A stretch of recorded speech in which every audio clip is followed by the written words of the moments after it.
The first thing I need to do is try to keep this foot and hook it. So right now, I can't hook it because it's shorter than me, right? So what I'm going to do is I'm going to either 2-on-1 his knee or 2-on-1 his hip. I'm going to do a bridge and turn to that side. Alright, but I'm not done. Sometimes if you're bigger and stronger, you can just lift the leg. But how are we actually going to beat this foot?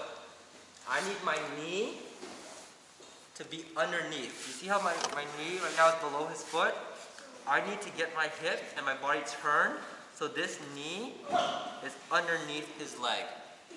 Once I have this, I've already won 50% of the fight.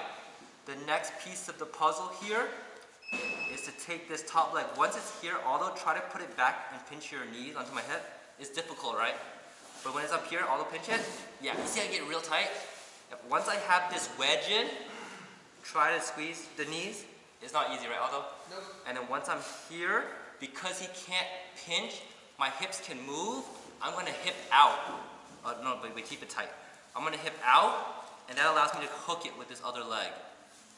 And I pull it in between. Now, he's still connected to the ground, so I want to become the ground, and I want to be a wedge between him and the floor. So once I'm here, I'm going to switch my hip. So all those hip switches I make you guys do, my hip is pointing this way, my hip's going to point this way now, okay? So I'm going to continue pressing it, and I'm going to get my back flat, because if I stay on here forever, he's going to take my back. Exactly, go back. So before he has the opportunity to do that, once I have this hooked, I try to expose as little of my back as possible, and I switch my hip out, and I go back to half guard. So that's only the first part of the fight, okay? So here, I want you to practice leg pummeling. You see, I can't get my knee underneath his leg, so I need to cut a better knee.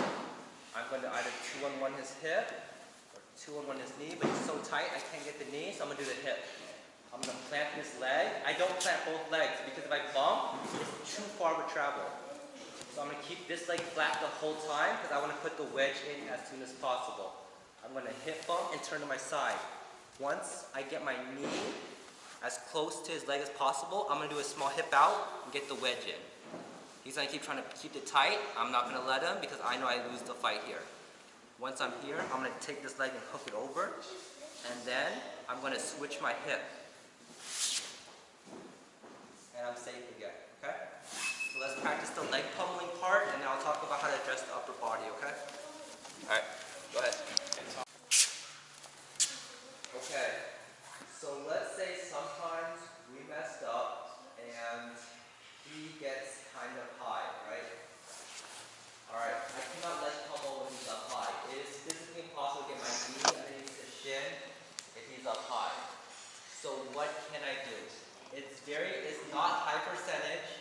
You're kind of screwed if you let him get this far, but there are some last ditch effort things you can do, right? So get a little bit higher too. Okay. The first thing you need to do is you won't be able to move him, but you need to move yourself. Honestly, the more of a heavyweight you are, the easier this move is because his legs aren't on the floor as hard. What you need to do is bridge really hard and immediately pull your elbows in before he gets underneath it. If he is up high and he's underneath it, good luck, okay? I'm just giving you a heads up now. If it's like this, you're in really deep waters, okay? So before he gets that, I already messed up and he got up high.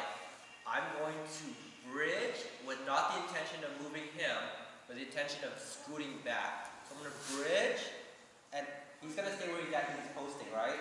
So I'm going to use this opportunity to put my elbows in, and I'm going to explode and keep my feet planted and drag my body up. So I'm here. I've messed up and he's trying to dig for underhooks. I'm going to bridge as hard as I can, elbow and punch it down. You kind of have to do this move a little violently in a live roll because once they get past 90 degrees, this doesn't work anymore. To generate power, I need to be below perpendicular, okay? Anytime I'm past perpendicular in any submission, it's probably a done deal, okay? So I'm here. He gets scoot up high too. Yeah. Oh man, I'm in trouble. I have like 1 or 2 seconds before this occurred. So I really tuck in my elbow. He's still up high though.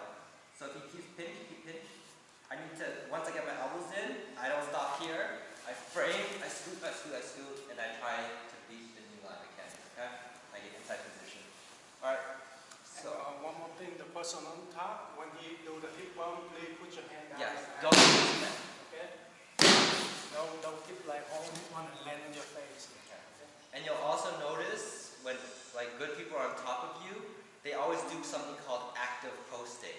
So if he is leaning his weight this way, he needs to get ready to post here. Do not get ready to post here.